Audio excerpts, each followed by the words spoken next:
Okay, shalom everyone, welcome. And this will be our last session before the summer break.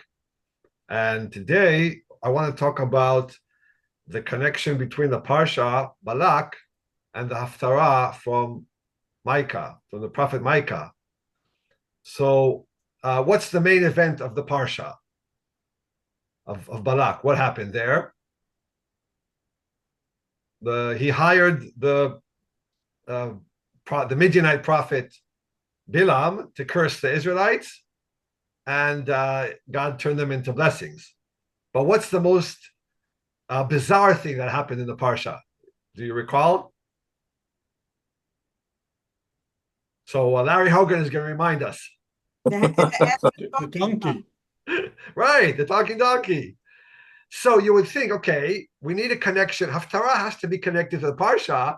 So Larry Hogan is saying, wait, where in the Bible can we find another talking animal? And the answer is, we can't. I cannot recall any place in Tanakh that we have any animal, right? It doesn't have to be a donkey. Okay, so we can't use that as a connection. How about somebody who tried to curse but ended up blessings? Also, I'm coming up blank, right? So it's hard to find something similar to the main events of the parsha. So what our rabbis ended up doing eventually is finding one verse in the prophets that mentions the Balak and Balaam story. It's a very cursory mentioning of what happened. So, and this is from the prophet Micah, chapter 6, verse 5.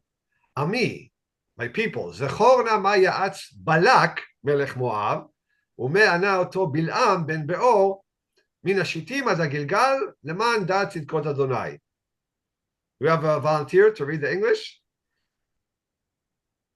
Okay, my people, remember what Balak, king of Moab, plotted against you, and how Balaam, son of Beor, responded to him from Shittim to Gilgal, and you will recognize God's gracious acts. And that's all it says. It doesn't go any further into the story of the blessings, the curses, and how he refused to come at the beginning, and nothing about. So the prophet is assuming that his audience knows that God made a miracle and he forced Balaam to bless the Israelites three times, not once, not twice, three times.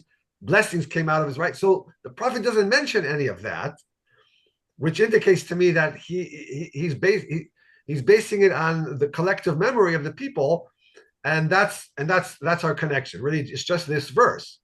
But of course, we can't read just one verse for Haftarah.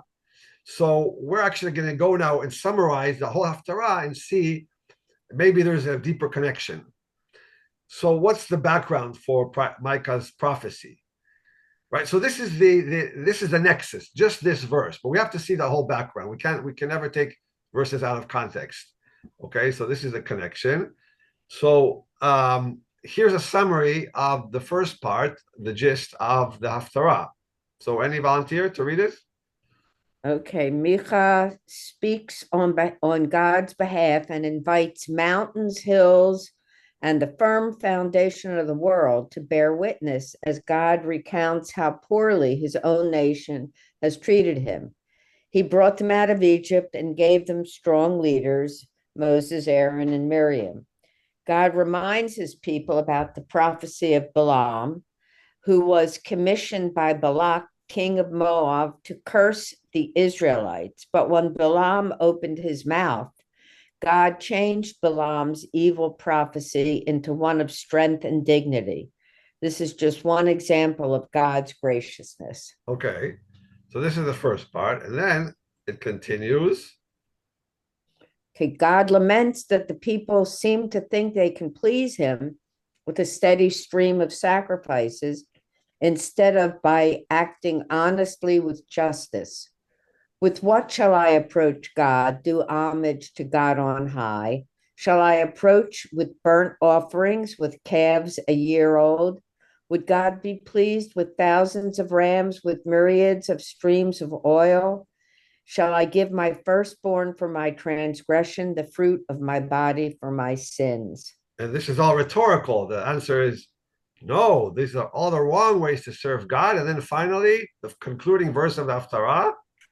You have been told, O man, what is good and what God requires of you, only to do justice and to love goodness and to walk modestly with your God.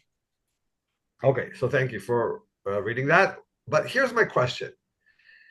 The first part was look at the graciousness that God did to the people of Israel when he took them out of Egypt, and then he did these miracles to them and Balak and Balaam, and then what's the connection to the second part, to how wrong sacrifices are and how you think that's bringing burnt offerings.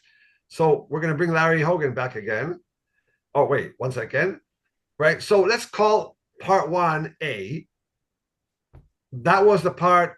Remember how God brought you out of Egypt and how that whole Balak Balaam story ended up with blessings instead of curses. We'll call that A. Then there's B. I'm upset about how you focus on sacrifices and rituals, and that's an abuse of religion, and you should focus on doing justice. How is B connected to A? How does it follow, right? Or in Larry Hogan's words, what's that got to do with the price of King China? Again, look at A and look at B. I don't see at first blush how B comes out of A. In other words, it seems like there's two separate things. Okay, so you should be thankful for God for all the things he did to the people in the desert and God's gracious acts. And then and then B, okay, don't do sacrifices, focus on justice. Right? There seems to be a disconnect between A and B. Because not exactly, because B is saying, the Israelites are trying to take the easy route to thank God for what he's done for them, instead of acting with justice and so forth, beautiful, which is hard to do. Right. Okay. All we got to do is, sacrifice some animals here. Beautiful. So instead of taking the easy route, you should focus on the much more difficult, which is your daily behavior. So I like that very much. What does that have to do with Balak and Balaam? But I still don't see the connection. Right. So, I'm not seeing it either. Wait, Gary, can you explain? I like sure, because God is the one who made Balaam not curse them and to actually do the opposite, which was just one more thing besides bringing them out of Egypt. And they don't recite all the other things that God did, parting the Red Sea and bringing the manna and bringing water from the stone and so forth. And there's just one, the most recent one. These are all the things God's done for you, and the best you can do to thank him is to burn some animals. So to me, that's the connection. Exactly. How do you reciprocate what God did for you? You think you're going to reciprocate by bringing animals and burnt offerings? No, I want you to work hard on your behavior and do justice, etc.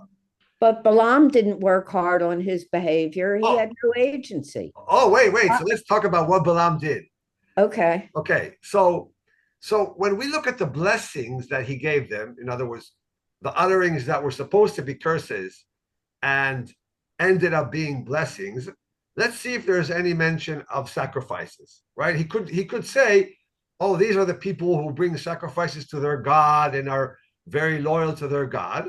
But let's see. So blessing number 1, from Aram Balak has brought me, Moab's king from the hills of the east. Come, curse me, Jacob. Come, tell Israel's doom. How can I damn whom God has not damned? How doom when Adonai has not doomed?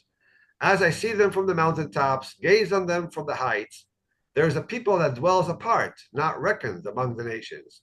Who can count the dust of Jacob, number the dust cloud of Israel? May I die the death of the upright. May my fate be like theirs. Any mention of sacrifices here that the people of Israel? Do you see anything? No. Not that I see, no. Right. No. Okay. Let's go to blessing number 2. Okay. Maybe there's a volunteer to read blessing number 2. Okay, God is not human to be capricious or mortal to have a change of heart. Would God speak and not act, promise and not fulfill? My message was to bless. When God blesses, I cannot reverse it. No harm is in sight for Jacob, no woe in view for Israel. Their God is with them, and their kings acclaim in their midst. God who freed them from Egypt is like for them like the horns of the wild ox. Lo, there is no augury in Jacob, no divining in Israel. Jacob is told at once, yea, Israel, what God has planned.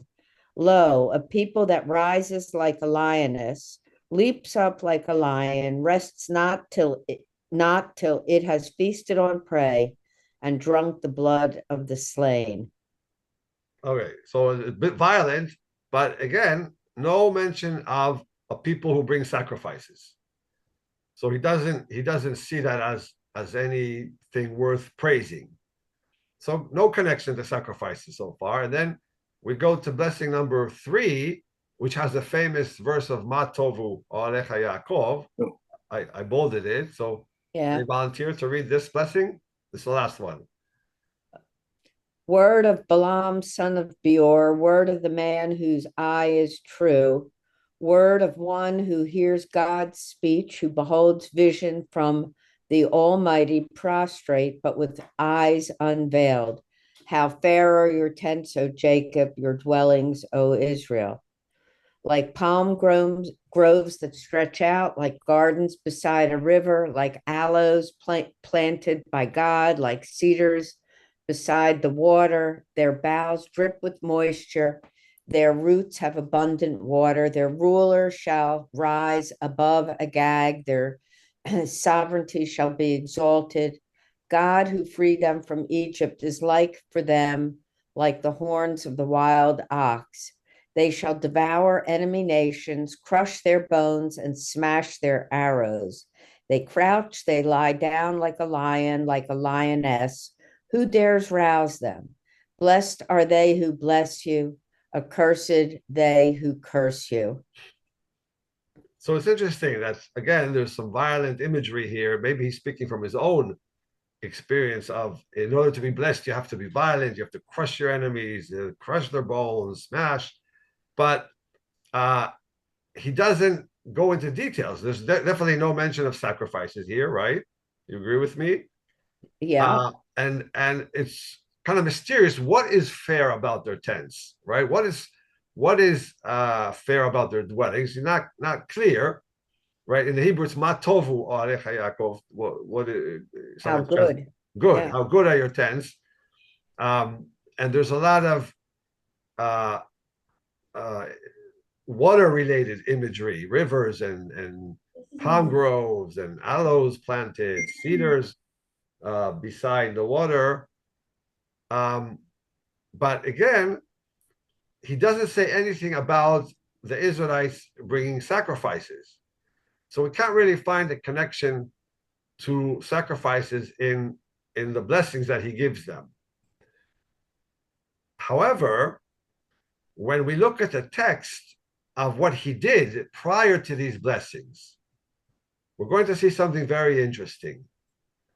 We're going to see that he himself brought sacrifices in order to try to get these curses out of his mouth.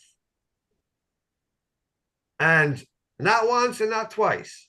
So I want to show you the verses, how Balaam himself was very, very connected and believed in the power of sacrifices.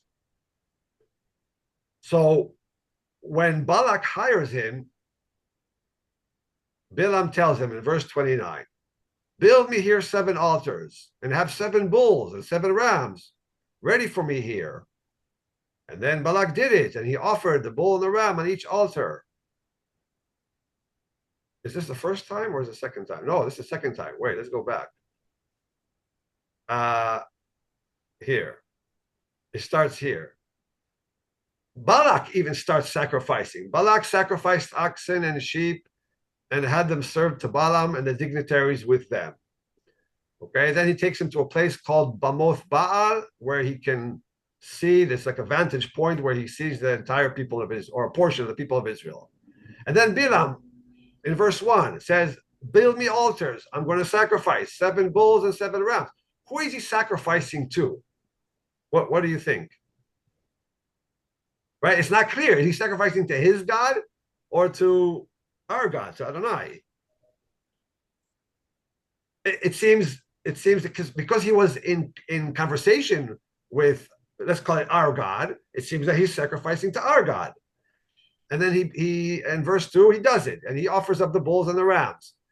And then verse 3 clearly mentions Adonai. Then Balak said to Balaam, stay here beside your offerings while I am gone. Perhaps Adonai will grant me manifestation, and whatever is revealed to me, I will tell you. And then Balaam says to God, look, I have brought you sacrifices. I have set up the 7 altars and offered up a bull and a ram on each altar. And he's expecting that to help him curse the Israelites. But then what happens? God puts word in Balaam's mouth and the blessings come out, which we've just read. This is the first one. Okay, let's go. So that ends. And then Balak says, you know what? Maybe we should go to a different place. And that will help. That will get you to finally curse them instead of blessing them. And what does Balaam do in verse 14? With that, he took him to Sidet Sophim on the summit of Pisgah.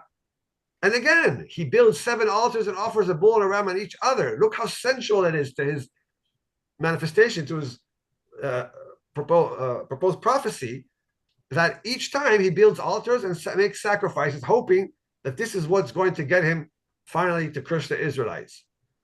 And then the second blessing occurs. And it starts here. We read it in the English about that God is not human to be capricious, etc. Okay, then for the third time, Balak says to Balaam, you know what? I'll take you to another place. Maybe there God will deem it right and you'll be able to curse them. They use the word damn, but usually it's translated curse them. So he takes him to a place called Rosh Peor. And guess what? Again, Balaam builds 7 altars, 7 bulls, 7 rams, sacrifices them, brings them to the altar, and starts his prophecy or his purported curse. But of course, it comes out as a blessing. And here's the Matovu Alecha. So for 3 times, Balaam is the one who thinks that sacrifices are so sensual, but it ends up giving him nothing. So what am I learning from this? What can we learn from this? Let's go back to our PowerPoint. What would you say is the message? If he tried each time bringing sacrifices, and sacrifices don't work. Exactly. I think forget it. Yeah. I think to bring back our PowerPoint, the message that we can take is that even though he brought them again and again and again, it shows us the futility of sacrifices. So I think this is a nexus. Look at Balaam. Look at all the effort he put into bringing 7 each time, and not once and not twice, 3 times, building all, and each time in a different place, and it all for nothing. It shows us that really God doesn't want you to be doing any sacrifices. Look how it not only didn't help him, it undermined almost everything that he was supposed to be doing. I'm talking about Balaam. And so I think Micah, when he mentions Balaam and Balak, the hint here is don't be like him. If you think that you're going to be like him, look what happened to him with all his sacrifices. It achieved zilch, nothing. And so that's why the prophet is telling them, the people of Israel, you can learn from that, how you can bring all the sacrifices you want and do it over and over again, and different types of sacrifices, where there were rams and there were bulls, and do it in different places, And that's not what God wants. That's not going to help you, just like it did not help Balaam. And then the prophet Micah ends with a verse that we talked about a little, but I want to talk about it again. It's a very powerful verse, and it's a nice way to end our session, our season. So again, remember the previous verses were how God doesn't want all the burnt offerings and the sacrifices and all the animals, but what God does want. So volunteer to read it. You have been told, O man, what is good and what God requires of you, only to do justice and to love goodness and to walk humbly with your God. Let's look at the verbs here. Do you think there's a reason that he used the verb asa, asot, that's to do, for justice, and then for, oh, this chesed is not goodness. I don't like this translation. Chesed is more kindness. Chesed is usually translated as kindness. And then he used the verb love. And then finally, for walking humbly with God, it's walk. So do, love, and walk. Are they interchangeable, or do you think there's a specific reason why each verb goes with each noun? What do you think? What are your thoughts? So justice, it's not enough to like it, right? You have to do justice. It doesn't matter at all if you utter various acts. Yeah. Right. So I mean, you listen to the terrorists of the world, they're also for justice, right? Everything they do, they kill innocent people, and it's all for justice. So that's worth nothing if you're just talking. You have to actually do justice. Now, chesed, right? He uses the verb ahavat chesed, ahavat, to love. Why love? Because it's beyond the letter of the law. So you really need to love doing that. Let's say visiting the sick. You really need to want to do that. Nobody's forcing you, right? There's no law that requires you to visit somebody in the hospital or to pay a shiva call. So that comes from a place of love, I think. You love your fellow man, your fellow human being, so you want to visit him in the hospital, comfort him, bring him a meal when they're sick, etc., etc. So I think that's the reason for using the verb ahava, love. And then why would he say walk humbly with your God? Why the walking?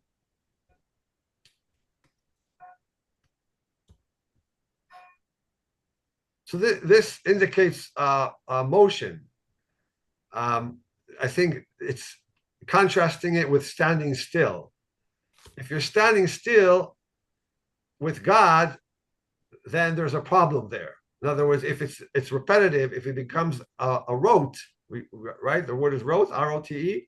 Yes. Yes. If your rituals, if your loyalty to God, if your actions are rote, you're like standing still. You have to be walking in order to really be connected to God.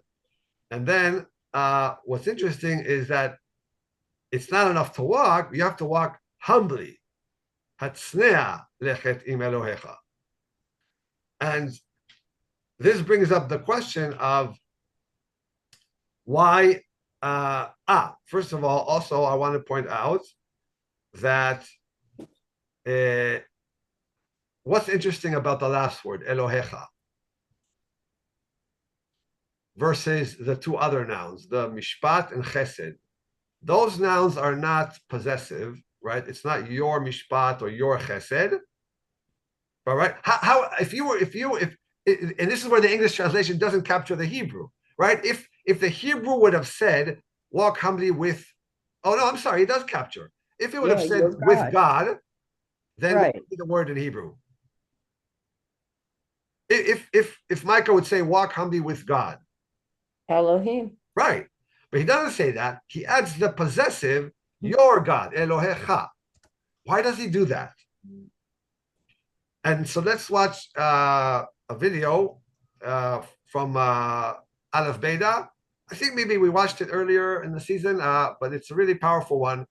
Why first of all, why the three prongs? Why do you need mishpat and chesed and walking humbly? And also, why the Elohecha? Why the emphasis on your God? So I want to bring up the video.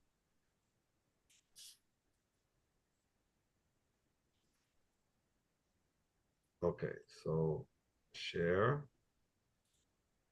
the sound.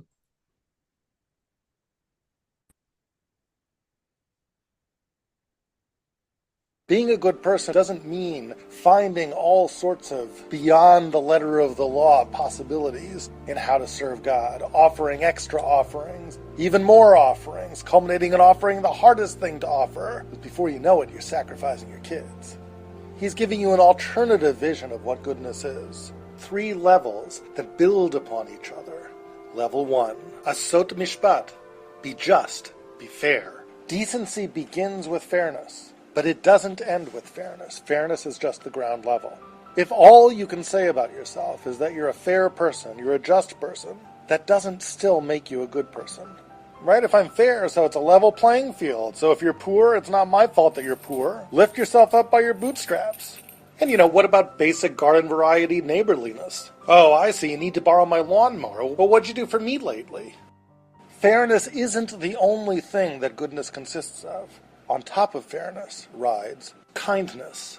And that's the next thing Micah says. Avad chesed, you should love kindness. It should be a part of your daily regimen. Kindness without justice is mush. Justice without kindness is hard and steely-edged. Those are only the first 2 steps. There's a 3rd step on top of that. So you say, well, what do you mean a 3rd step? I mean, I'm a decent person if I'm fair and kind. What more could you ask of me? Decency actually requires a 3rd thing. A just person, a kind person, will also want to extend himself towards God. He will want to walk with God. You must walk with God with humility. You must walk with him modestly. Because what if you do not? What if you walk with God arrogantly? Then what? It will get in the way of you being a decent person. Because you can be the fairest guy in the world and the kindest guy in the world. But if you walk with God arrogantly, you know what's going to happen? You're going to end up mistreating people despite your fairness and despite your kindness. Here's why. When you walk with God, you're going to realize that not everybody walks with God the same way you walk with God. They walk with God a little differently. How are you going to deal with that? Well, let's say you deal with it arrogantly. What do you say?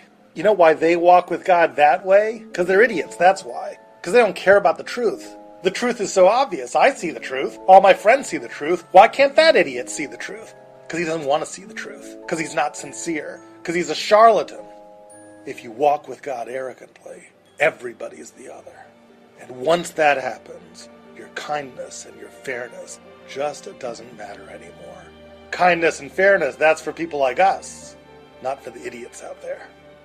Micah, in a way, is giving you a vision of tolerance. If you walk humbly with God, I have the humility to understand that I do it this way, but you are a sincere seeker of God, and you do it that way. Okay. And that explains why the your God, right? That's the Elohecha. He forgot to add the word your, but we saw that. I think that explains why Micah used the possessive form of Elohecha. This is how you interpret God's words and God's laws. Other people interpret it differently. And still others interpret that there's no God. And you still have to treat them with kindness and with justice. So it's all part of walking humbly with your God, right? As long as you remember, this is how you interpret it, and others are going to interpret it differently. And so that's the blueprint that Prophet Micah gives us. And I think that's a nice way to end our class today. So how can you say that Nice. even if there is no God? You said your God includes even if you don't believe in God. The others, that you will notice that others don't believe in God, the atheists, but and if you recognize that they still have to be treated with justice and kindness, then you'll be a decent person even towards them. In other words, it emphasizes that Elohecha is yours. It's you believe in God. It's Elohecha, right? He doesn't use the word Hatzna Alechet im Elohim, which would indicate all who recognize Elohim, I should be justice and kindness to them. But if they don't, then I don't have to. But he uses Elohecha to indicate this is how you interpret the world, that there is God and he gave you these laws at Sinai, etc. Other people believe differently. They have different religions. Or within Judaism, they understand differently. You still have to have a mishpat and chesed towards them. So, and you know what? I agree. I think it's a beautiful lesson. But the flip side is picture kids sitting in a yeshiva and the Rebbe is teaching them some law and they say, well, Rebbe, I walk to a different drummer. I walk with God a different way. So it doesn't mean anything to me. I mean, basically what he'll get is cracked in the head. So I mean, they don't have to tell the Rebbe. They know that their neighbors, right? If they live at least in a, and not in I don't know, in a neighbor in Crown Heights and I don't know, in Brooklyn, they'll see their neighbors do differently. So yeah, it will encourage them to question the Rebbe. I mean, it doesn't mean you can't educate that you have the truth and that you want to educate your children and your disciples and your students in the yeshiva that this is the way to interpret religion. It's not, I don't see it as everything is permitted or everything is on the same level. It's not relativism. That's I don't think he's saying that, right? So because I think learning that, and it's good if you learn it kind of at the end of your education when you have a grounding rather than at the beginning, because then you become skeptic. Okay, I'll be right there. Okay, so thank you all for joining us. Thank you. Thank you. Thank you. All right.